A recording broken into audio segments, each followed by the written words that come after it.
महाराष्ट्र में बीजेपी गठबंधन 150 पे पहुंच गया है। बीजेपी गठबंधन महाराष्ट्र में साइट पर मैं जो है वोट का आंकड़ा दे रहा हूं, उससे बहुत चीज स्पष्ट होगी। महाराष्ट्र में भाजपा का वोट परसेंट है 22.4 22.4, कांग्रेस का है 9.89 9.89। जरा ध्यान से देखिए, शिवसेना का 12.24। कौन शिवसेना? ये दोनों, शिवसेना का भी और उद्धव का भी, दोनों का बराबर है 12.24। ठीक है। राकपा अजीत पवार, ये महत्वपूर्ण है, 14.15 और राकपा शरद पवार 12.34। हो ये बड़ी खबर है भाई, बड़ी खबर है। हमारे साथ जो है प्रवीण कुंते पाटिल जुड़े हुए हैं, शरद पवार की एनसीपी के प्रवक्ता हैं। प्रवीण भाई, अजीत पवार वाली एनसीपी को 14% से ज्यादा वोट मिलता दिख रहा है और शरद पवार वाली एनसीपी, आपकी एनसीपी को 12%। देखिए, जहां वोट ऑफ परसेंटेज की बात की जा रही है, मैं इससे बिल्कुल सहमत इसलिए नहीं हूं।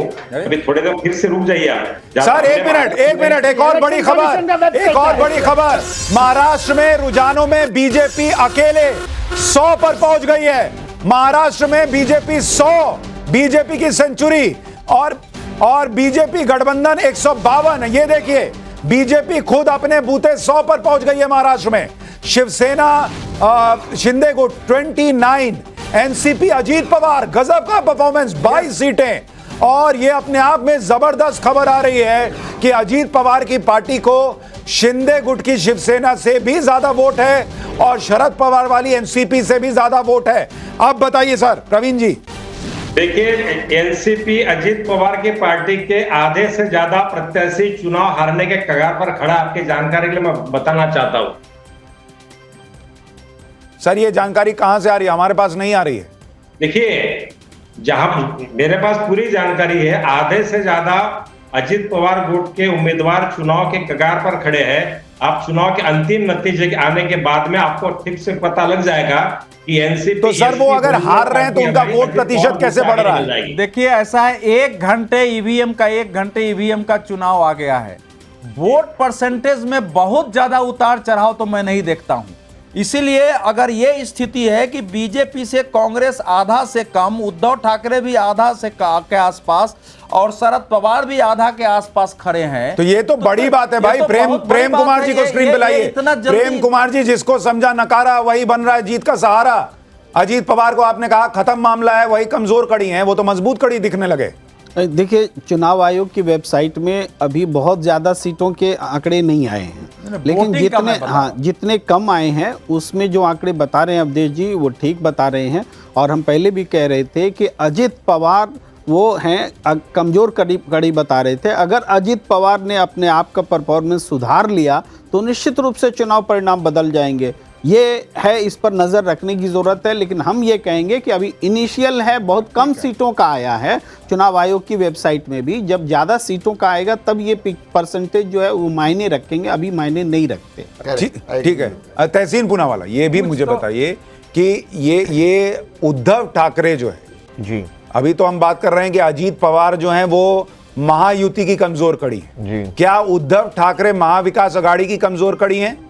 लेकिन यहां तो कांग्रेस कमजोर कड़ी दिख रही है। उद्धव ठाकरे की पार्टी को तो 36 सीट आती दिख रही है और कांग्रेस को कितना? 48, और एनसीपी शरद पवार को 42। नहीं, मुझे लगता है कि जो एमवीए तीनों पार्टीज स्ट्रांगली परफॉर्म कर रही है, लेकिन वे पीछे, और महायुति में सिर्फ भाजपा आगे परफॉर्म कर रही। 100 आपने बताया क्रॉस कर दी, और लगभग बराबर का मामला है। मुझे लगता है कि जैसे जैसे ईवीएम आगे बढ़ेगा, ये जो मैंने प्रेडिक्शन किया था 135 पे ये आ जाएगी आंकड़े। मुझे ये लगता है बीजेपी थोड़ा कम होगा, बीजेपी प्लस। सर, आ जाएगा तब हम उस पे चर्चा करें। अभी हम ये कह रहे हैं झारखंड पर जरा देखिए। इस वक्त मुझे लगता है 135 अभी भी इस पर रुका। झारखंड देखिए, झारखंड भारतीय जनता पार्टी का वोट परसेंटेज है 24.35%, 24.35% अभी तक। कांग्रेस का है 15.11, जेएमएम का है 9.3 है।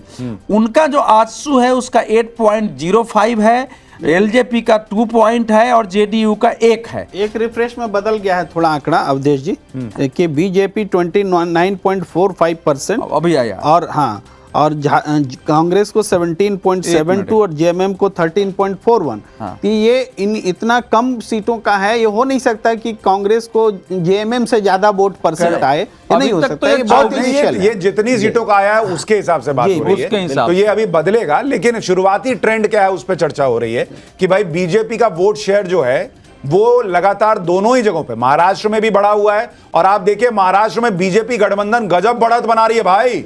महाराष्ट्र में बीजेपी गठबंधन 160 पहुंचने वाली है और कांग्रेस गठबंधन 121 पर अटकी हुई है। अन्य का मामला 8 पर अटका हुआ है। झारखंड में तो फाइट दिख रही है बॉस, लेकिन महाराष्ट्र में अब फाइट से मामला हाथ से बाहर जाता दिख रहा है। और उत्तर प्रदेश में आप देखिए 8-1 का मामला, उत्तर प्रदेश में 8-1। उत्तर प्रदेश में अभी तक एक बार भी समाजवादी पार्टी जो है वो लीड नहीं ले पाई है। ईवीएम की काउंटिंग के घंटे बाद पूरे हो गए। तो ये अपने आप में फराज भाई, उत्तर प्रदेश में आपकी रिकवरी जो है वो होती दिख नहीं रही। नहीं सुशांत जी, बेफिक्र रहिए, उत्तर प्रदेश में हम लोग जीतेंगे। भले 5-4 से हम लोग जीते हैं या 6-3 से जीते हैं, बिल्कुल कॉन्फिडेंट है। क्योंकि आप अभी अच्छा एक चीज फराज भाई, एक बात बताइए, आपने कहा कि 5-4 भी रहा तो यूपी में योगी जी की कुर्सी चली जाएगी। अगर 8-1 रह गया, 7-2 रह गया, तो सपा में किसकी कुर्सी जाएगी? नहीं, किसी की नहीं जाएगी, क्योंकि ये तो हम लोग देख ही रहे हैं ना। देखिए सुशांत जी समझिए, आप मेरी बात समझिए कि जिस तरह से, मैं फिर से बोल रहा हूं कि जिस तरह से प्रशासन का दुरुपयोग किया है भारतीय जनता पार्टी ने, उसमें अगर हम 6 सीटें भी जीत गए तो ये बहुत बड़ी जीत हमारे लिए। दूसरी एक इंपॉर्टेंट बात मैं आपको और बता दूं, जिसकी तरफ हम लोग देख नहीं रहे हैं, थोड़ी सी मैं बस 20 सेकंड महाराष्ट्र की बात करूंगा। अगर बीजेपी की 160 है और उसमें अजीत पवार जी की 25 है, तो वो 25 निकाल करके इधर आप इंडिया में डाल दीजिए, क्योंकि यहां पर हमने ये भी देखा है। काहे डाल दीजिए भाई, काहे डाल दीजिए?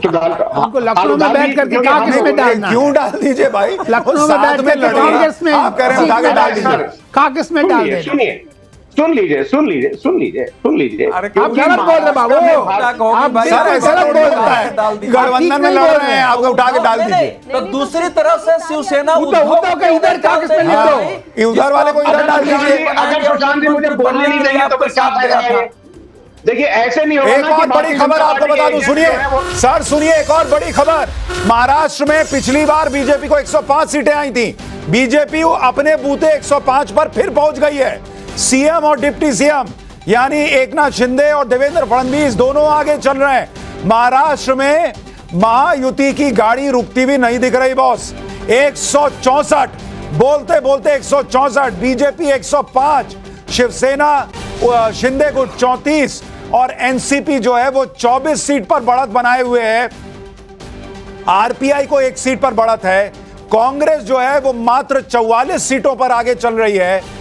शिवसेना उद्धव गुट 33 सीट पर आगे, एनसीपी शरद पवार 38 सीट पर आगे।